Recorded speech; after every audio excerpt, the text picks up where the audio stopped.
দেশের জরুরি অবস্থা জারি হবে, সামাজিক যোগাযোগ মাধ্যমে এমন গুঞ্জনকে গুজব হিসেবে উড়িয়ে দিয়েছেন স্বরাষ্ট্র সচিব।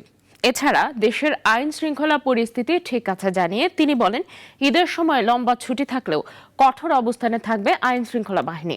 সচিবালয়ে বাংলাদেশ ও অস্ট্রেলিয়ার সরকারের মধ্যে সমুদ্রপথে বাংলাদেশ হতে অবৈধভাবে অস্ট্রেলিয়া গমনকারীদের প্রত্যাবর্তন স্বাক্ষর শেষে এসব কথা বলেন তিনি। গেল রাত থেকে সামাজিক যোগাযোগ মাধ্যমগুলোতে ভাসছে দেশের আইন শৃঙ্খলা পরিস্থিতির কথা। বিভিন্ন সূত্রে কেউ কেউ বলছে দেশে জারি হবে জরুরি অবস্থা। তবে সচিবালয়ে এক ব্রিফিংয়ে জরুরি অবস্থা জারি হবে সামাজিক যোগাযোগ মাধ্যমে এমন বিষয়কে গুজব হিসেবে উড়িয়ে দেন স্বরাষ্ট্র মন্ত্রণালয়ের সিনিয়র সচিব নাসিমুল গনি। এ সম্বন্ধে আমার কোনো কমেন্ট নাই। এগুলা মেয়ার গসিপস, আলাপ আলোচনা হচ্ছে, দু একজনের কথা বলছে, এর সম্বন্ধে আমার কোনো কমেন্ট নাই। আমাদের যে কাজ আছে সেটা আমরা জারি রাখবো এবং সেভাবে চলতে থাকবো। এছাড়া দেশের আইন শৃঙ্খলা পরিস্থিতি ঠিক আছে জানিয়ে তিনি বলেন, ঈদের সময়ে লম্বা ছুটিতে কঠোর অবস্থানে থাকবে আইন শৃঙ্খলা পরিস্থিতি। আচ্ছা, আমরা ভিজিলেন্সি একটুও কমাই নাই।